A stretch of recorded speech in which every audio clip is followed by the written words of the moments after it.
Hi guys, Dr. Angela here. I'm so excited to announce the My Mom Makes Money Virtual Summit. It's airing October 1st through the 21st.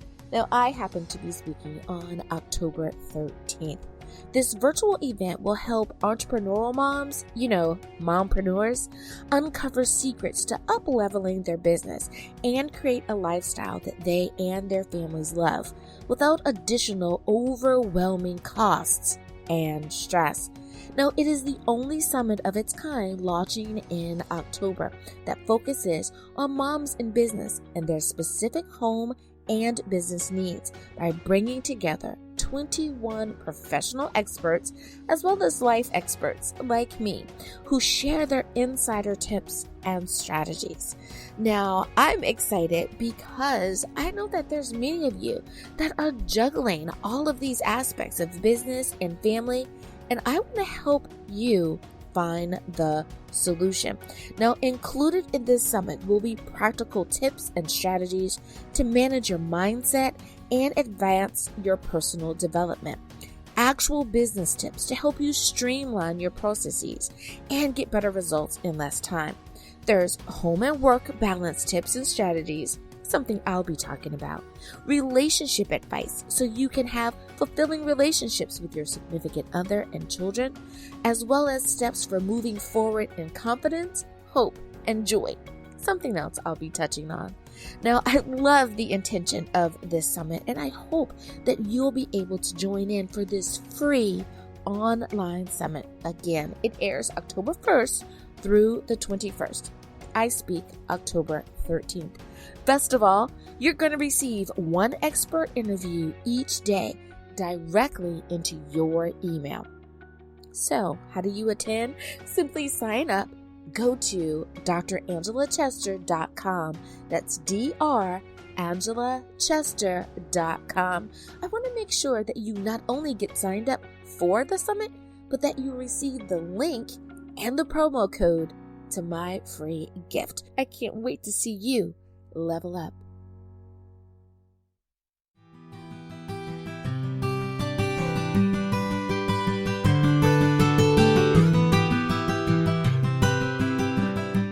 Good morning, and thank you so much for joining me for Daily Spark with Dr. Angela. I am your host, Dr. Angela Chester. You know what I like to do on my show. I want to enlighten you. I want to inspire you. I want to empower you to become your best self. Now, the tongue is a small thing that makes grand speeches, but a tiny spark can set a great forest on fire. And I am so glad that Scripture reminds us of that, because today we want to get you fired up about the book, Mommy, I'm Scared. Its author is Therese Glover, and I am so excited to talk to her today. The book is attempting to remove fear of death from children. So many times when we have a loved one pass away, one of the hardest things we have to do is explain it to the little ones in our lives. Now, you know what I'm going to tell you next. Go on, get comfy, get cozy, get your coffee or get your tea, because we are about to get started. Good morning, Therese. Thank you so much for joining me here on Daily Spark. Good morning, Dr. Angela. I'm so glad to be able to talk to you about your book, and especially a book that is geared towards children. But before we do that, I always love to give my guests an opportunity to tell us a little bit about who they are. So many of our listeners are already familiar with you, but others may not be. So this is a great way to introduce you to them. So if you will, Therese, can you tell us a little bit about who are you? What makes you, you?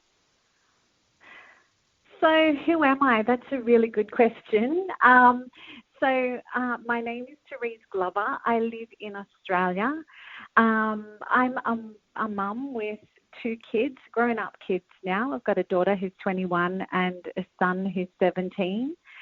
I'm a little bit creative, so I have a really good imagination, especially when it comes to dreaming and writing. I'm really interested in spending that as my pastime. But during the day, by day, I'm an insurance worker. So I work at an insurance company during the day. So I'm a manager of people, of a team that goes across between Melbourne in Australia, Sydney, and in Pune in India as well. That's a little bit about me. Yeah. I love it. I love it. No, shout out to everyone in Melbourne. We have a really good listening audience there, so that is amazing. I love it. I love it. Thank you so much for sharing that with us. Now, being an author, is that something that you've always wanted to do, or did you find that it was just one of the most appropriate ways to get your message out now? Well, when I was a little kid, I used to like writing, locking myself away in my room and writing like poems and little stories and that kind of thing, and getting, losing myself in my imagination, so to speak. As I've gotten older, I kind of lost that a bit, and as you do, you just get into your normal life and you're working. And then something came along that kind of made me want to do this story, and so I locked myself away in a monastery actually for approximately 8 days, just so I could get these thoughts out of my head and onto paper, and then I kind of felt like it was done. So yeah, something made me do it. Yeah. What a beautiful experience that must have been, to be able to just not only to just be able to write freely, but all that comes along with being at a monastery. What a beautiful story that is. I'm glad you shared that. Now, the title of your book, Mommy, I'm Scared. Now, for so many authors, they will say that the title came to them first and kind of a concept about the book, and they simply wrote the book around the title and the concept. Others have said that, Dr. Angela, I just wrote the book and the title kind of came out of the writings. How did you come up with the title for your book? So I think it was when I was talking with a friend one time, and we were talking about like a difficult subject, which is around death, and it can be a difficult subject, and I think it was just that whole about children being scared, and so the title itself did come first, and then but the story itself was sort of emerged at the same time, if you know what I mean. I can understand that.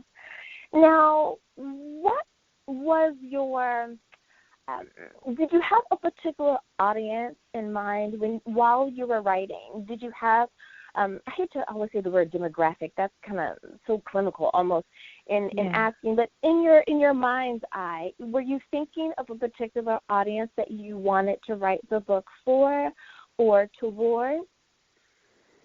Yeah, so it at first it did have like quite a specific purpose, and it was around trying to help parents that had children that were ill, and trying to help them have something to cling to, or give them some sort of method or way of having conversations that no parent would ever want to have with their child. Right. But in saying that, over time it's kind of emerged, and I know now the book's very useful for just anyone discussing death at all with children. So, for example, my mum's friend, she's a grandmother, and she lost her husband, and she was trying to explain to her grandchildren around what happened, and she used my book as a bit of a story to start the conversation, just to try and explain to them, where has he gone? And, nobody really knows where he has gone, but it just kind of gave her something to start a conversation with them. Right. So that they could have a chat around that, and just talk about it, really. Have an open conversation. And you really do need to have those conversations, because I think that so many times people forget that children are worried or concerned. They're upset. They're sad. They're distraught. They're, discombobulated the same way that the adults are. Just because they're children doesn't mean Yeah. that the passing of that friend or loved one hasn't affected them as well. And there are adults that are still wrestling with the question of what happens when you pass on. So Absolutely. definitely with children. So what a beautiful Yes. way to address this. Now, what was your intention of making sure to include the things you included, or if there's something that you didn't include, why did you feel it was important to do or not do those particular things? So I suppose some of the things that I've mentioned in the book is around the communication style, around reading minds and that kind of thing. Some of those concepts are from dreams that I had when I was a child. So when I was little, sometimes when some of the great aunties in the family passed over, and they would, I would feel like they were connecting with me. And this is around some of the ways in which I dreamt of those connections. So, for example, sitting in a tree, in a family tree. So it's like a tree with a whole lot of past relatives sitting in the tree and just talking without words. Mm-hmm. So, our minds could just connect and we understand, or it's like a knowing of the communication without actually speaking or moving your mouth kind of thing. So that was just a concept, for example, that I had in a dream that I decided to put in the book. And there's a couple of things in there just like that. I love that. That is so beautiful. And I think that children would probably be able to understand the beauty of it all. I think so many times adults make things so much more complicated than it needs to be. And children can understand the simplicity of the beauty of if you know something and you want to share it with me, if you just think it, then someone in the tree knows. It's like, cool, okay, that's great. So what a beautiful way of sharing that. Now, in the book, you do mention that a child can choose what age they want to be in heaven. Tell us more about that concept. Yes. So again, when in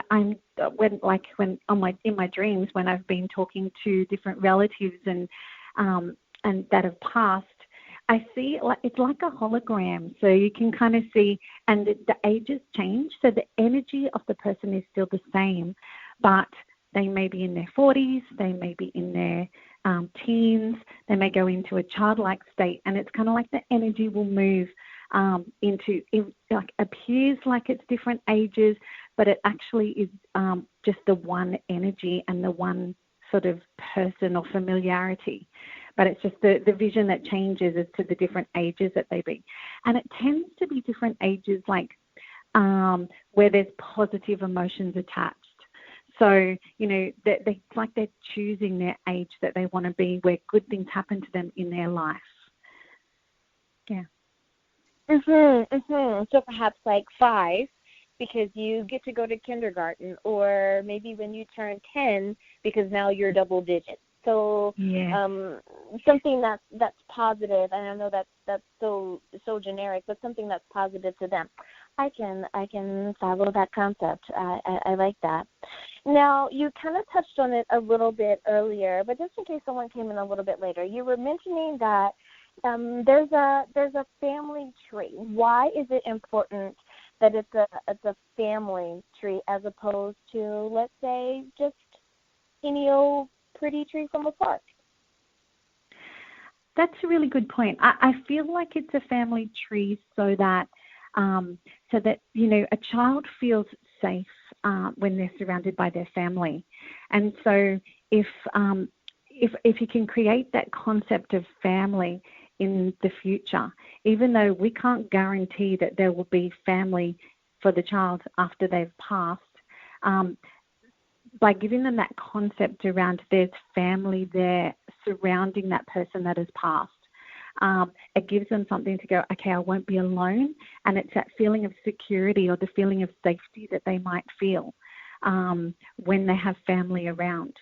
So if they have fear around what's going to happen, then in the future for them after they've passed, they can know that there'll be family there to support and make them feel safe, and that kind of gives them that thought. Or if it's their grandfather, for example, that's passed, they'll know that he will be safe, surrounded by family from past generations. It's kind of like you go to see, people say they'll go and see their parent again or whoever they've lost when they're just about to die themselves. Yeah. Mhm. I love that. That's so beautiful.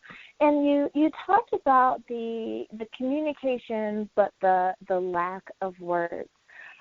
For a child, let's say that perhaps maybe death or the loved one that is that has passed on, maybe death. Do you think that helps them understand that when there is the transition, that communication doesn't stop, or that it may change, but it's still the same?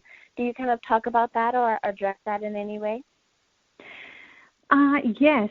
In as part of it, I think we address the fact that, and when I say we, I see myself and the illustrator, because some of the great drawings that he does in the book, but we do try and address that in a way by just letting them know that one of the pictures there is the boy talking to his little teddy bear with words. So it's on page 7 in the book. Aww. And it's just a little bit of like dreaming kind of color that goes from the boy's head to the teddy bear's head, and that's kind of the concept of the communication itself, or talking without words. So that's kind of the how. If they have questions around, that doesn't make sense, how can you talk without words? That's kind of the how. It's just like it's like an energy that moves, or a communication wavelength or something that moves from the child to the teddy bear. And that's kind of how we portray it, if you know what I mean. I do. That is so beautiful. I absolutely love that idea, and especially for a little child, I think that would in their mind, they're talking to their favorite stuffed animals anyway, and their stuffed animals totally understand what they're talking about. Totally, they get their concept, their ideas. So it's like, of course. They're probably thinking, well, finally, this adult understands what I'm talking about. So, yes. I can get that. I love that. For so many adults, I think that being telepathic or telepathy isn't something that we really talk about, and especially in so many of our faith circles. That's a little bit more sci-fi. It's something that's in the movies, and not real life. But yet, in relationship counseling, we expect for our significant others to be mind readers. So absolutely. And it is a funny concept. But if you think about it, like with adults, we'll often look at each other like a friend, and we'll be thinking the exact thing, or like they'll know exactly what we're thinking. So it's like it's not so far-fetched, if you know what I mean, because you can look at your friend and you know what they're thinking, they know what you're thinking, just with an exchange of a glance. Absolutely. So, yeah. Mm-hmm. And even though this is kind of getting out of the realm of telepathy, but the same is true. We don't always have to understand someone's words. When we listen to music and the lyrics may be in another language, but the way that the person sings the song, the gestures that they make, the way in which the music is played, people are able to pick up on, that's love, or that's anger, or that's confusion. And we don't have to. So if we kind of zoom out a little bit and look at how we're able to communicate with each other, I think that we're able to really and truly understand this concept that you're introducing, and I think that it is definitely a beautiful thing. But yes, I know there are many folks out there nodding their heads saying, yes, my siblings and I are like that. My best friend and I are like that's that. Right, we don't say a word, but you know exactly what the other person is thinking. I love it. Now, Therese, it is time for us to go to break, but before we do, can you remind everyone what is the title of your book, where can we get a copy, and how do we stay in contact with you? So the title of the book is Mummy, I'm Scared, and you can get a copy of it from Amazon.com or Balboa Press. So you can go online and grab a copy from there. What was your last question? Title, where can we get a copy, and how do we stay in contact with you? How do you stay in contact with me? So you can get me on Facebook. So it's Therese Glover, Glover, or yes, you can call me on my number as well, which is. Gotcha. Sorry, will I go into it? Yeah, go ahead. We can do that next. Okay, so it's in Australia, so it's +61 411 014 828. Alrighty, everyone. Now you know where you can get a copy of the book. We'll be back right after this.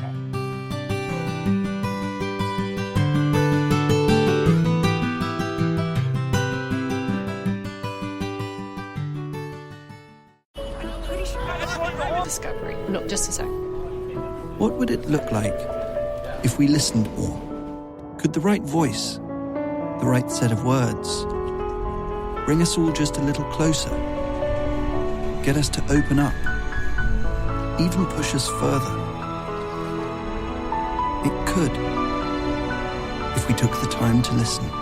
The most inspiring minds, the most compelling stories. Download Audible and listen for a change. Hi everyone, Dr. Angela here. Did you know that Daily Spark is now on Facebook? That's right, you can visit with me at facebook.com/Daily Spark with Dr. Angela. I want to know more about what you're thinking. I'd love to know which interview did you find the most entertaining or the most informative. I want to talk to you, and I want you to be able to talk to me. Simply visit facebook.com/Daily Spark with Dr. Angela.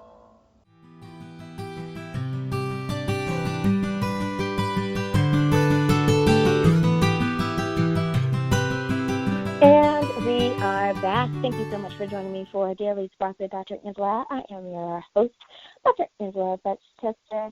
My guest today is Therese Glover, and we're talking about her book, Mummy, I'm Scared.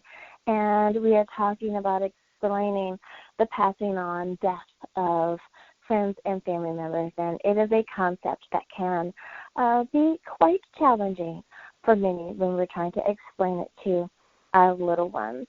Now, Therese, the next question I have for you is, there's a part in the book where the child gets a little angry. Why have you added that particular emotion there? Why did you feel it was important to include that? I did feel it's important because I want children to know, that it's okay not to be perfect all the time. You know what? It's okay to get tired. It's okay to be a bit stroppy sometimes. Life's hard, and we all have our moments. So it's important that they know that. You don't have to be perfect all the time. You don't have to try really hard. We love you any which way you are, and it's okay to get a little bit angry sometimes because life is hard and you're potentially going through a lot at that time. Absolutely. And, being angry is one of the stages of grief. So, yeah. Again, we need to remember that the children many times are going to experience things the same way that we do.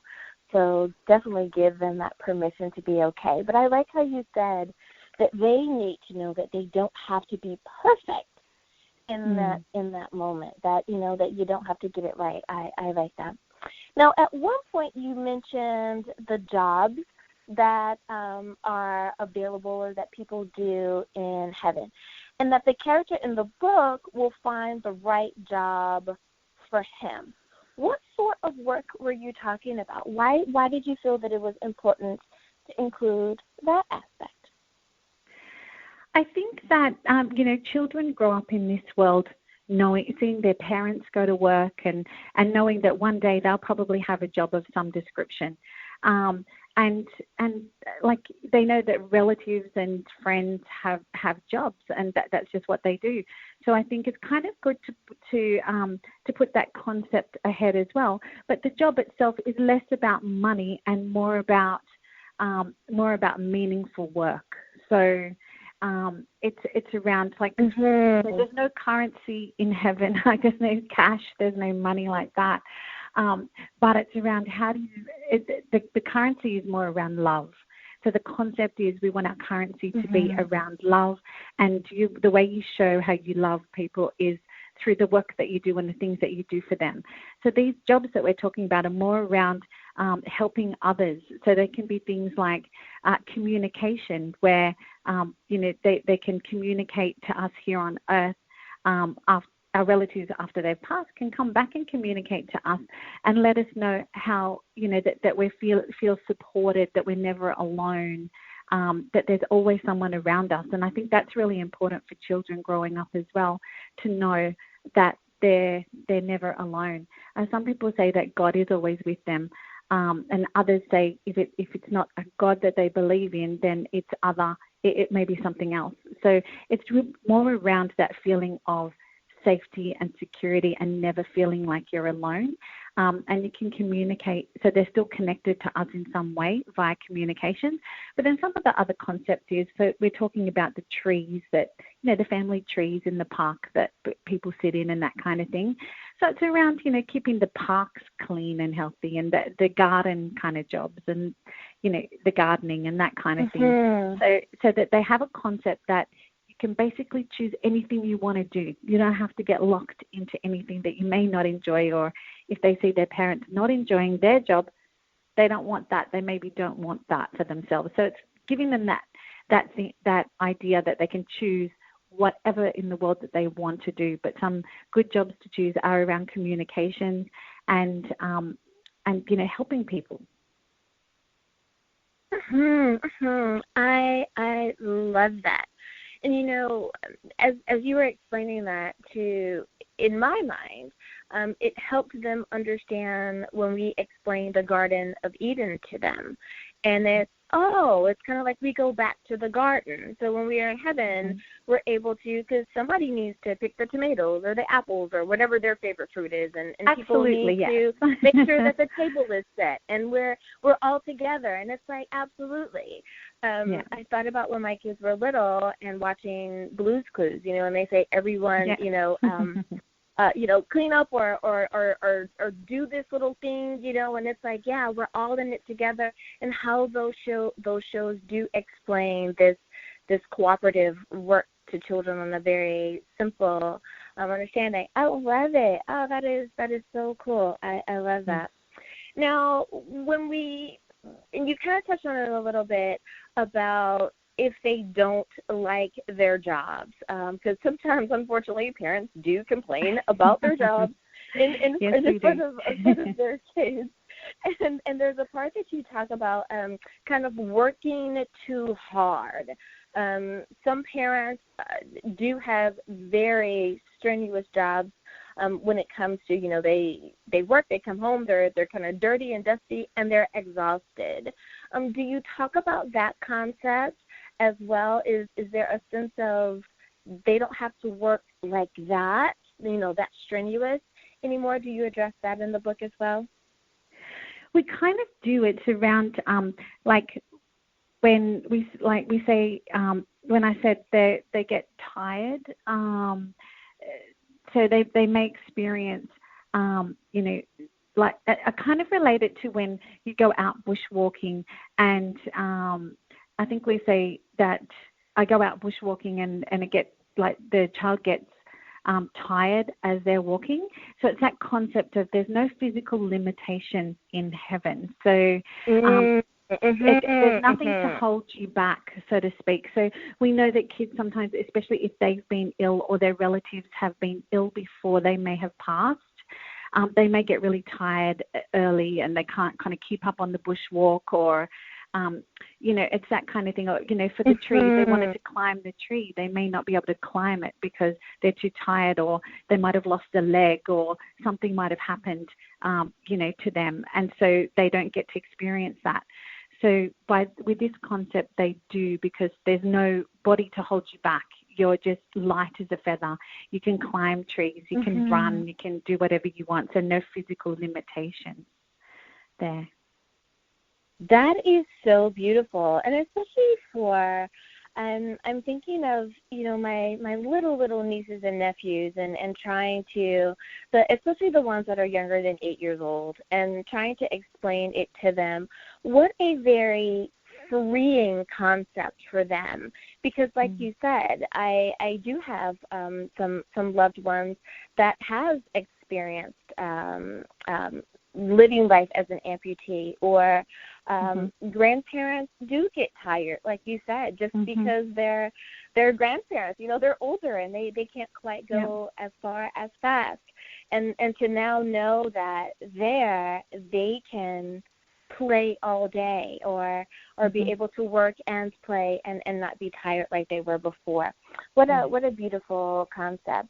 And for a child, heaven becomes a very beautiful place that their loved one has gone to, as opposed to just away, a place that I'll never see them again. What a beautiful concept. I love that.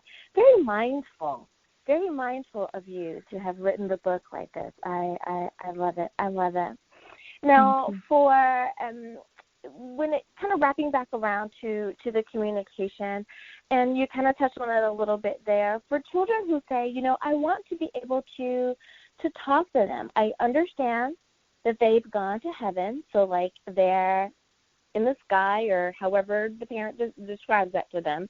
They've gone to heaven, but I still want to be able to talk to them. How should they understand the concept of communication after death, just in general? Do they have to be in a particular place? Do they have to do a particular thing in order to talk to their loved one? Or is it just a general concept of anytime you think about them, let them know that you love them and miss them? Yeah, it is a really nice thought to know that at any time, anywhere, you can contact you can communicate with past relatives, and free that concept up, really. Because we don't want people to think that it's only when I'm asleep that I'm going to be contacted, that I can contact. So I always like to, myself, like if a light bulb flashes and it reminds me of somebody like my grandmother or something, I'll be like, hi, Nana, I hope you're doing well, Yes, I do that too. Do you do that too? I do. Yeah. I think there's something in that, the fact that so many of us actually do that. Something reminds us of that person that we loved or that we still love, and you want to be able to have the notion to be able to contact them, because otherwise death is so final, and for a child that's a really traumatic experience for them to go through. So let's sort of free up that communication and let them know that, yes, they can communicate with their past, but why not, And it'll be the little things like a light bulb flashing, or a dream potentially where they're, their relatives sitting at the end of their bed and they can have a chat in a comfortable place where they feel safe. And it's not the end and it's not so final, and that makes them feel that little bit better. Yeah.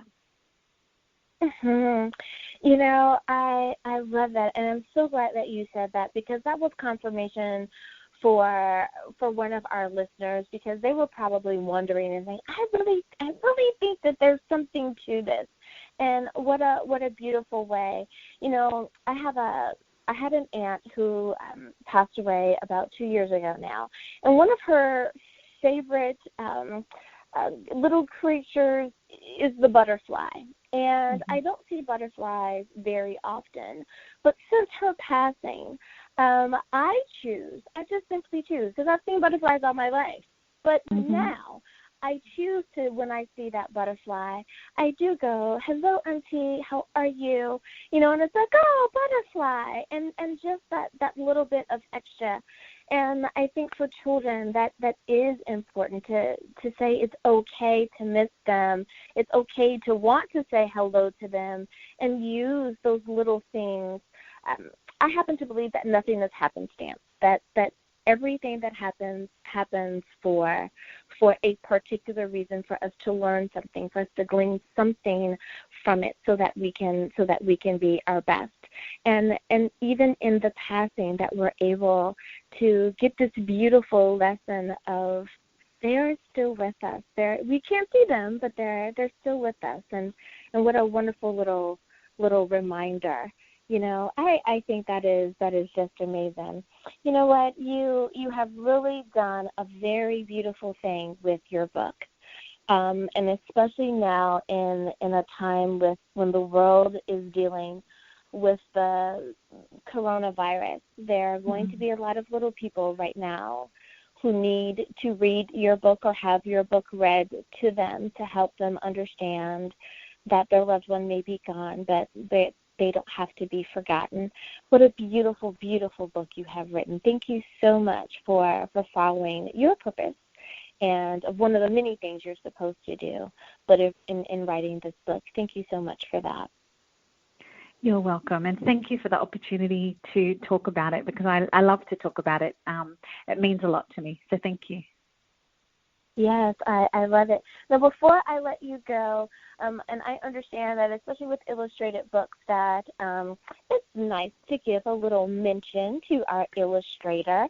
So if you could please, if there was a team of illustrators or if it was just one person, could you let us know who was your book illustrated by as well?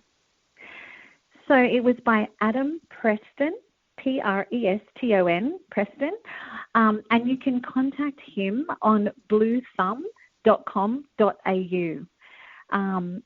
And he's done an amazing job with the illustrations. Like, he would contact me late at night and with some partial drawings and send them through and go, is this what you were thinking? Is this, am I close to what you were thinking?